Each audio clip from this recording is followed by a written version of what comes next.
Okay, I just want to start by saying thank you so much for taking the time out to sit down and chat with me. I suppose we should start right at the beginning. How did your love of theatre begin? Well, I was a very late developer in a way. I was a civil servant. I was a Okay. civil servant in Dublin, and some of us made a drama group, and we hired a theatre. We hired a producer, director to direct a little musical thing, uh, and I loved doing it. Hmm. I started then, and I was well into my 30s, if not 40s by then. But I dropped it for a long time, and then I took up the drama back when I Hmm. was about 50, Wow. doing amateur drama. And then I discovered improv. Improv is the thing that really Oh, wow.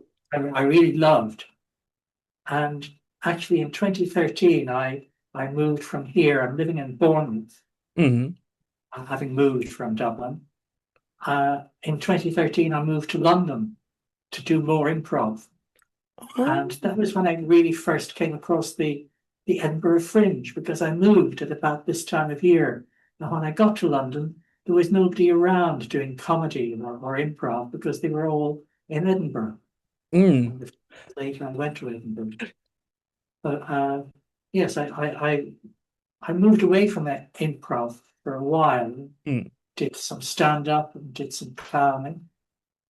Oh. And now I've started doing every year doing a solo show in the Edinburgh Fringe, and I love Oh. doing it. Fabulous. So how did you go from sort of that starting the show in the firm to writing yourself to come up with your own shows? I w- we were very free and easy Hmm. when we did that first review that we did with lots of sketches in it, and they let me put a sketch in. Oh, So I wow. wrote my sketch for that, and I got quite used to doing it. And then when you're doing improv, that's very creative, and Hmm. you're sort of making up as you go along. Um, And then when I went to Edinburgh the first time, 2014 or 2015, it would have been, and I saw people doing solo shows and expressing themselves and revealing themselves, doing about an hour on stage. And I thought, that's amazing. I want to do that. I want to be able to do that. Hmm. So, yeah, that's how I started. Yeah, well, fantastic. So obviously you've come up with a very Gerry Carroll the show. Yeah. So what is the show about and what's the story?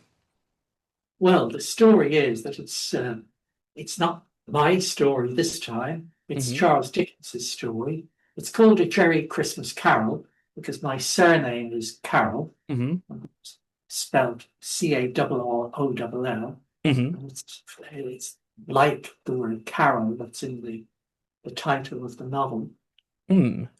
Uh, so it's a good title. The title is a good fit for me with my Hmm. name. And it's a story about transformation. Mm.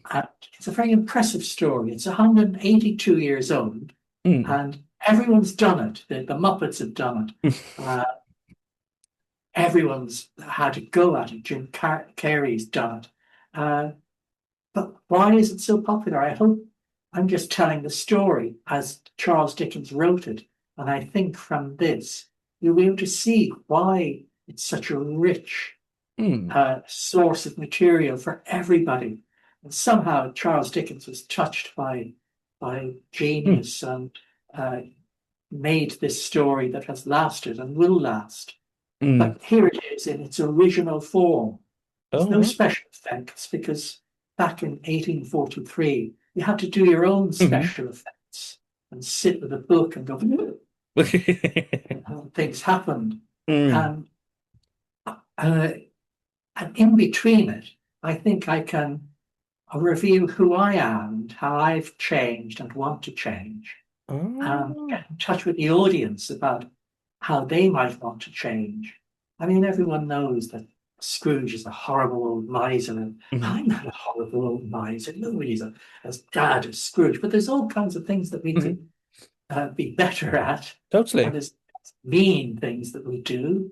I mean, uh, Scrooge threatens to fire his clerk because the clerk keeps coming in and wanting one more piece of coal to put on Mhm. his fire because he's frozen.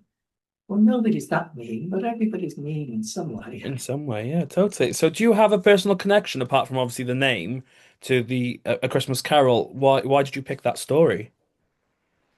Well, I love the story. Let me just Mhm. show you a book. Uh, this is not the actual book that I was given when I was 10 years old, but it was very like it. It was a little Mm, red book like this. And it was it was a kind of a grown-up book, mm, although it appeals to children. Obviously, there's lots of stuff in it that children love. And I loved it when I was only 10. So I think because there's great changes coming in your life when you're 10, you're about to grow up and become a teenager. Uh, and I just love the transformation of Scrooge mm. at the end when he's dancing around and when he says that the best thing he ever heard in his life was when people said good morning, Merry Christmas to him on Christmas morning, because he was walking around looking so happy. Mm. That had never happened to him before. But that's my connection with the story. Yeah. And I first came across it in a book when I was 10 years old, Wow. and loved it ever since. So, Mm. Mm. Like you said, there is something for everyone because obviously you've got the messages and the sort of the social class stuff, but also you have ghosts, you have sort of transportation, as you said, transformations. It is truly is something for everyone. So everyone can kind of take something out of the story themselves.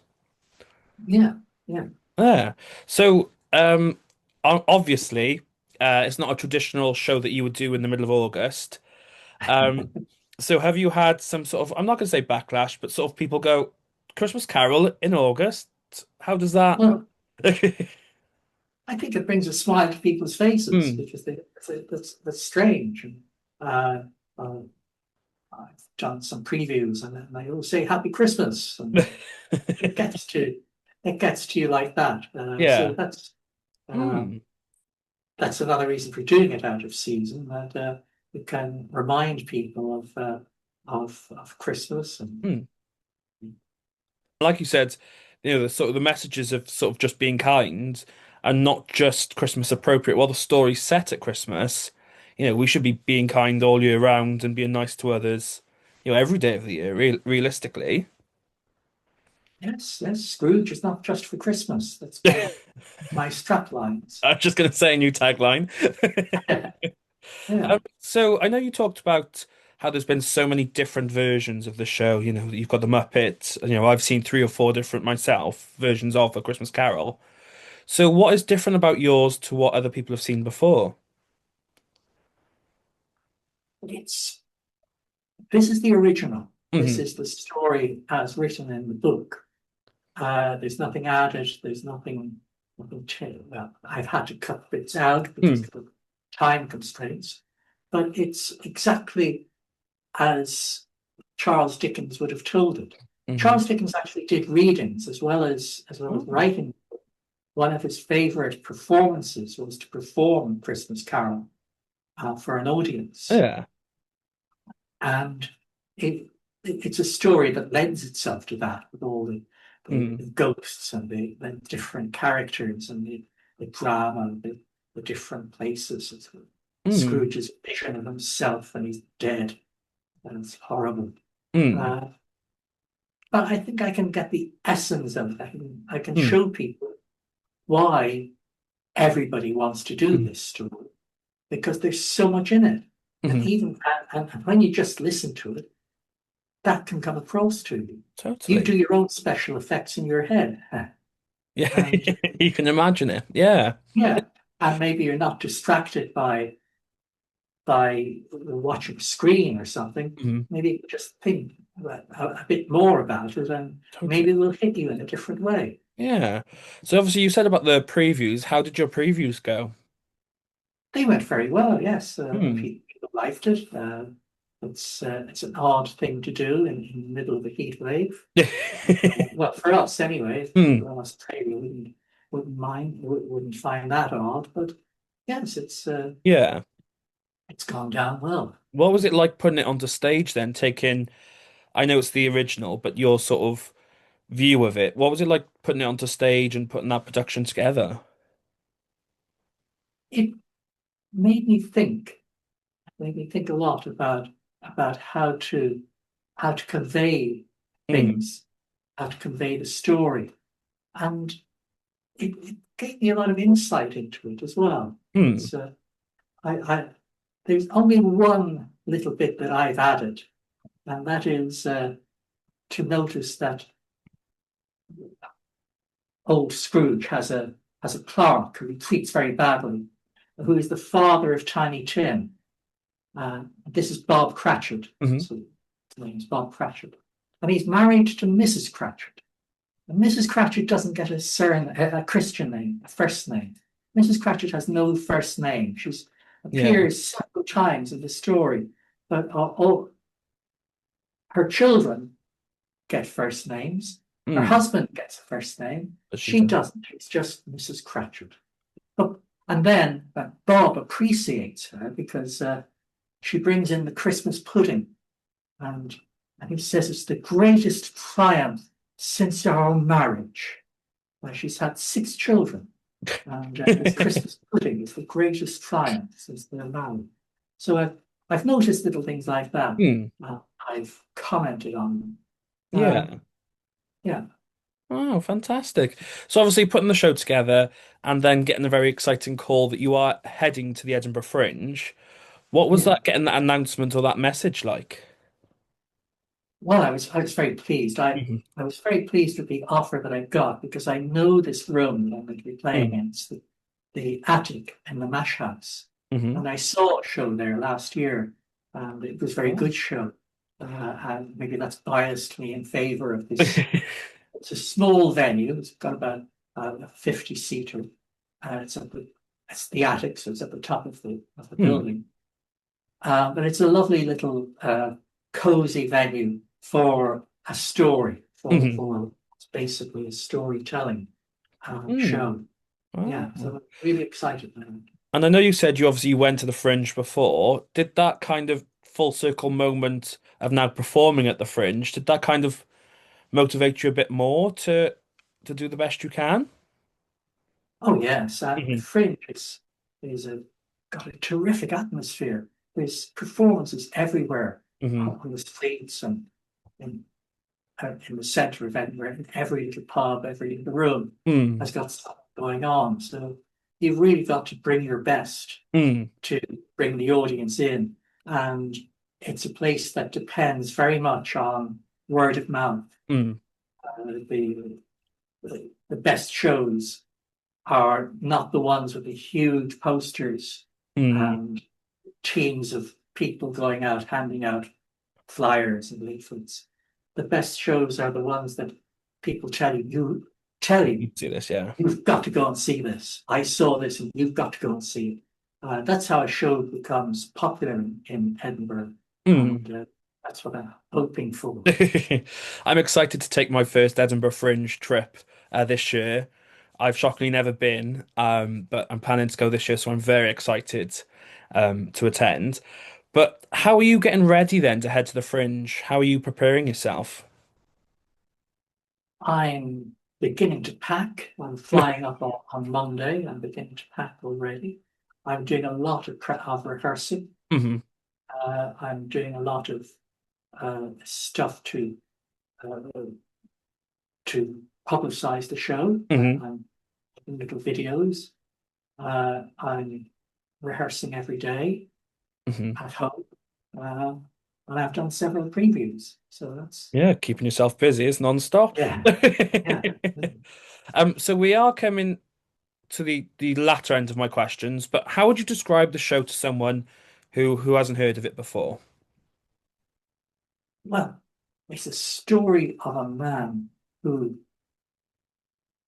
all his life has been closed up Hmm. and afraid of, he's afraid of being poor, but that's Mm.